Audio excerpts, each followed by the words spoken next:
So, ang pinakikita, mga kapatid, therefore, do not become too rigid about the classification, categorization of spiritual gifts. So, pwede ho tayong mag-function, mag-flow, lalo na sa church. Kailangan may order, may kaayusan ng lahat ng bagay. Amen? Nasa ayos, nasa order. So, sabi po sa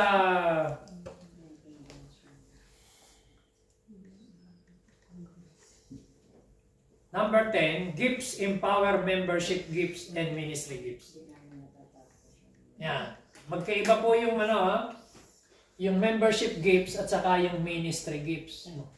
So, ang gifts kailangang ma-empower. Ano ibig sabihin yan? The 9 gifts of the Spirit make up the believers. Parang toolbox. Sama-sama yun. So, regardless of what your membership gifts, role, and function are, you need the gifts of the Spirit. Similarly, if you are in ministry gifts, function, you still need the gifts of the Spirit to serve people effectively. Di ba, binasa natin, yung ministry gifts, yun yung, kung ikaw ay pinagkalooban ng gift of mercy, kailangan gamitin mo, gift of teaching, gift of encouragement, gift of giving, gift of administration. Yun yung mga membership gifts na pinag-aralan po natin nung nakaraan. Okay? So dapat gamitin po natin. Okay, number 11, the gifts of the Spirit are no indication of spiritual maturity. So hindi po ibig sabihin tayo ay gifted, mas matured na tayo sa ibang tao na hindi gifted. So that there is a difference between spiritual sensitivity and spiritual maturity. Magkaiba yun. So dapat nating maintindihan, halimbawa tulad ng Corinto na church, makikita natin marami silang gift, pero immature pa rin sila. Kasi may mga division, may salasaan, mayroong kampi-kampi, may mga nagaganap na ako kay Paul, ako kay Pablo, ako kay Apollos, ganun sila eh. May division, may tampuhan, inggitan, may mga problema sila sa morality. So, pero handa yung gifts, ha? So, hindi basihan na ikaw ay gifted, matured ka na. No? No, magkaiba yun. Ngayon, dapat, habang tayo ay nagmamature, so, sumasabay naman. Kaya nga, sabay yan eh. Kumbaga sa aeroplano, mga kapatid, ganito, dalawang pakpak. Yung 9 gifts of the Holy Spirit, yun yung power. Yung 9 fruit of the Holy Spirit, yun yung character. Naintindihan niyo po ako? Kasi pag isa lang, halimbawa, meron kang 9 gifts. Hindi siya balanse. O, hindi balanse. Tabingi. Paano ka makakalipad niyan? Iikot ka lang. So, 9 gifts, kaya yon balance yon. 9 gifts of the Holy Spirit and 9 fruit of the Holy Spirit. Parehong siyam yun. Para balanse. Kasi yung fruit, character yun eh. Character development. Love, joy, peace, meekness, humbleness, self-control. So, yun yung 9 gifts, 9 fruit yun. Pag binasa mo, Galatians 5:22-23, nababasa mo ron. Na, yun yung balanced Christian living na marami kasing mga Christian, gifted sila, anointed sila, pero pagdating sa ugali, pagdating sa karakter, bagsak. Amen? Amen. Ang yayabang. Mapaproud. Pero gifted. Kaya kinakailangan balanse. Amen? Okay. So, spiritual maturity has to do with our character. And growth in spiritual understanding and growing in Christ-likeness.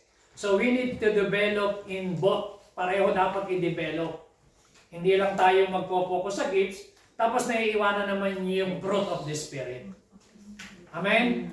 Amen na ba? Amen. So, dapat ho, balance. Para ho, pag dalawa, tuloy-tuloy ang lipad. Makalipad ng mataas. Balance yan. So, hindi ho, puro gifts. Number 12.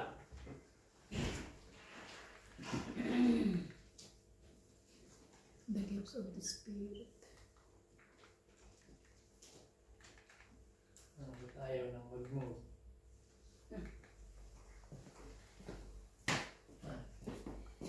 Dali ha. Nagkaroon ng...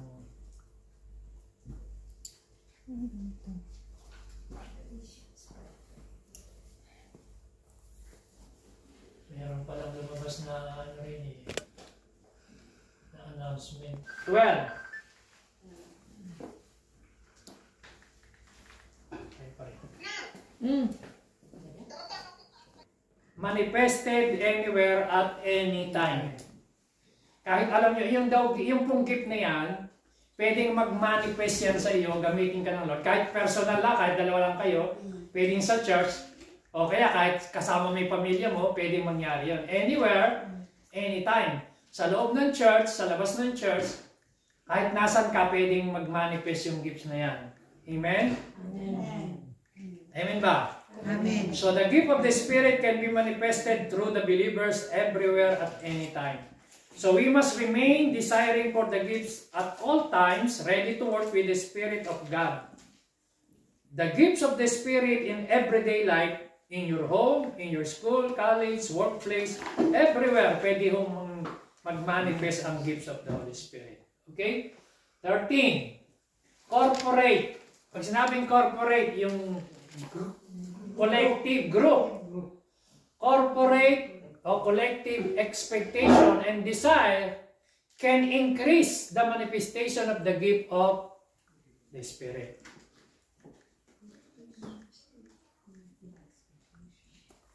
Ano ang pinakikita dyan sa corporate? As we stated earlier, the Christian church were a group of people who were very zealous of spiritual gifts and came with much excitement to bless one another with the gift of the Spirit, and that is why they experienced. Kasi talagang dinesire nila, ginusto nila, ninasa nila yung gift of the Holy Spirit. So ganun din po tayo. Lima tayo ngayong group tayo. Pagka pinag-pray natin, dinidesire natin, magmamanifest yan mangyayari. Mararanasan natin yung gift of the Spirit. Amen? Okay? So ngayon how the Holy Spirit initiate the release of the gifts. Ayan. So paano ngayon, pag-usapan natin how the Holy Spirit initiate the release, kung paano patungkol nato sa pagre-release. Kanina, understanding, na maintindihan natin yung gifts of God. Ngayon, patungkol sa releasing. So, sabi diyan sa ating outline, ang tao, merong tatlong parte, spirit, soul, and body. Okay? Ang sabi po sa 1 Thessalonians chapter 5 verse 23, ang sabi po doon, now may the God of peace himself sanctify you completely. May your whole spirit, sabi doon spirit, soul, and body be preserved blameless at the coming of our Lord Jesus Christ. 1 Thessalonians 5:23. So, ngayon, yung spirit, soul, and body, may kanya-kanya siyang function. No? Sabi sa Romans 8:16, the Spirit Himself bears witness with our spirit that we are children of God. So, ang Espiritu ng Diyos, nakikipag-witness dito. Sabi diyan, bear witness with our spirit. Romans chapter 8 verse 16. So, yung Espiritu ng God, nagko-communicate sa atin kaysa ng ating Espiritu. The Spirit Himself bears witness with our spirit. Amen. That we are the children of God. So, nung pinakikita, the main area in which the Spirit of God relates to us is in our spirits. Amen ba? Nakuha niyo po yan? Sa ating Espiritu siya nakikipag-ugnayan. Spirit to Spirit. Spirit of God to Spirit of man. Okay? Romans chapter 8 verse 16. Ngayon, Yung daw spirit, merong 5 senses. Spirit, nakaka-feel, nakakakita, nakakarinig, nakaka-taste, and smell. Ganyan din yung soul, mind, will, emotion, reasoning, analyze, determine, and action. Yung body, ganun din po, nakakadama, nakakakita, nakakarinig, nakakalasa, nakakaamoy. So, pag-usapan po natin sandali yung, halimbawa, the spirit of feeling.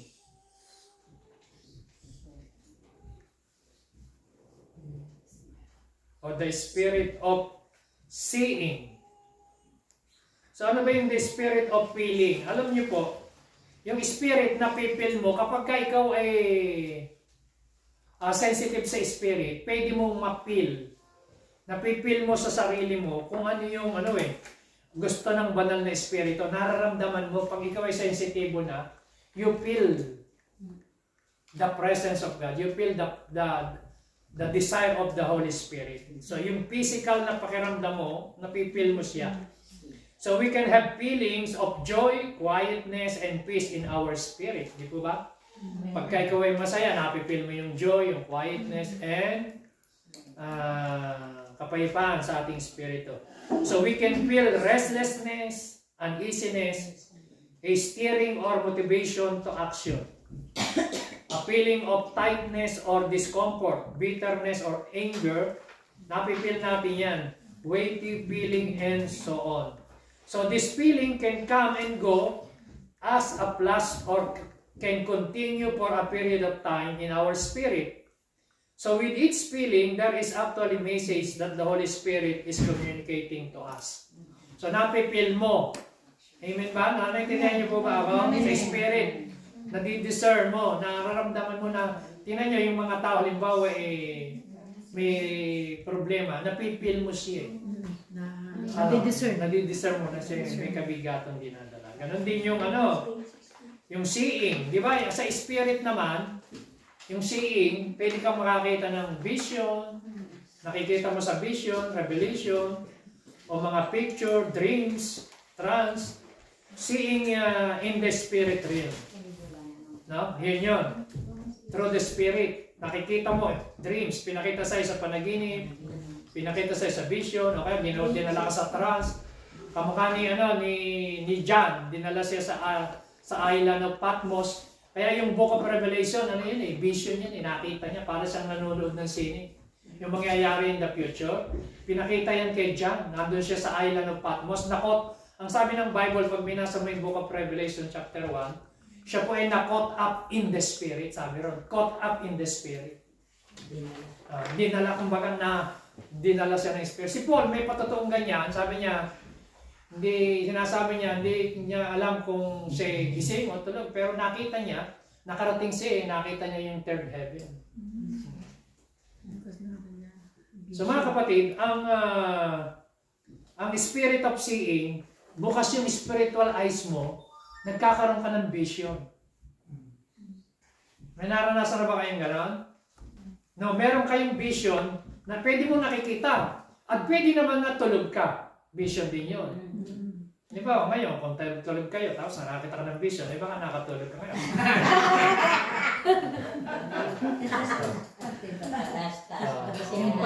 Ngayon, kung may nananaginip na sa inyo, dreams yan. Dreams na yun.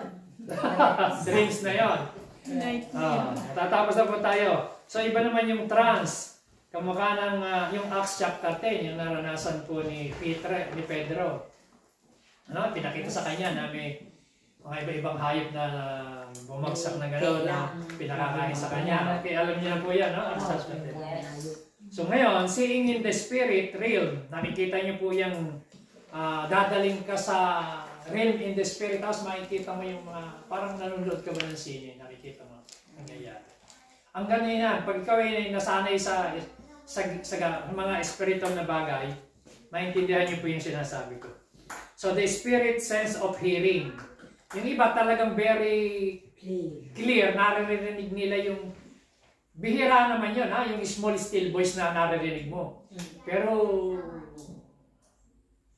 alam nyo, si Asia, hindi lang nadidevelop pa masyado. At kung yun magpapagamit ng tuloy-tuloy sa Panginoon. may prophetic gift si Ace. Alam mo bang nung minsan na naginip siya na may magnanakaw na gustong pumunta sa bahay. Eh, kami naman, akala namin spiritual lang yun eh. Hindi namin minaliwala lang namin yun. Nag-rebuke pa kami. Pero alam mo, nawala yun. Yung bisikleta namin sa terrace, may nagnakaw. Hindi yung aso. Oo, yung aso eh, hindi nalaman ng aso. Eh, kaganda pa ng bike. Pero pinakita na kay Ace yan, ha? Sa 2 beses na panaginip. Hindi kami naging sensitive nun eh. Maraming si Ace, marami siyang panaginip na nangyari at mga Hindi lang panaginip. Nabivision niya ng gising. Tapos may vision pa. Ay, vision niya ng gising. Tapos narinig niya yung boses ni Lord. Pero napanaginip Ganun din siya. yan. So ganun siya, may gift Yun siya. ang gift niya. May gift siya ganun. Eh, sabi ko, gamitin niya eh, practice niya. At unti-unti. Mas ano nga, double portion nga gift niya kaysa sa amin eh, sa totohanan eh. Ako nga, hindi ko naranasan yung ganun eh, pero yung nararanasan niya, iba eh. At nangyayari eh. Pinaparamdam mo. Pinapakita sa kanya. The spirit of hearing. Naririnig pa niya, minsan narinig niya si Lord. Gano'n, sasalita. Bihira yun ha, yung small still voice. Yung maririnig mo siya. Pwede mo siyang marinig sa espiritu mo, sa loob mo. The spirit senses of taste and smell. Diba sabi ng Bible, oh, taste and see that the Lord is good. Spirit and body. Kaya nga, pwede mong ma-taste and ma-smell that the Lord is good. Sabi ng Psalms 34 verse 8, sabi ron, I opened my mouth and He caused me to eat that scroll. O, di ba, pag kumakain ka, to eat the scroll. Hindi mo naman kinakain literal yun. Ibig sabihin, mamaya mga Bible nyo, pagkakainin ninyo, ha? Hindi ka nun. Sabi ron, I opened my mouth and He caused me to eat that scroll. Ibig sabihin, yung scroll, kainin mo yung Word of God. Yung magnalalang, kumbaga sa pagkain literal, ninanamnan mo, nilalasa mo, ang sarap, ni-enjoy mo na, di ba? Sarap, ang sarap, habang nag-meditate ka, nagbabasa ka, lalong ayaw mo ng tigilan, ayaw mo na huminto. Kasi na-enjoy mo eh, sarap eh, ng lasa, ng Word of God. Ganun yun. So sabi ng Son of Man, feed your belly and fill your stomach. So kaya with the scroll that I give you. So I ate and it was in my mouth like honey in sweetness. So lasang honey pa nga yung scroll, yung Word of God. Matamis, masarap. So kaya na sa spirit, pwede mong ma-feel, ma-see, ma-hear, taste, and smell. Ngayon sa soul, mga kapatid, alam natin na sa soul, ang soul, yun yung reasoning, analyze, determine, action, mind, will, and body. So ito pag-uusapan natin ito sa susunod naman, yung susunod. Kasi para hindi na tayo masyadong marami, ma-digest natin yung ating pinag-aaralan. Pwede ko sa inyo ituro hanggang mahaba, kaya lang baka parang lumilingit na, nagkakabisyo na kayo eh. Parang vision eh. Lumilit. Kaya tayo dati ito ngayon na. Lumilit ang tingin.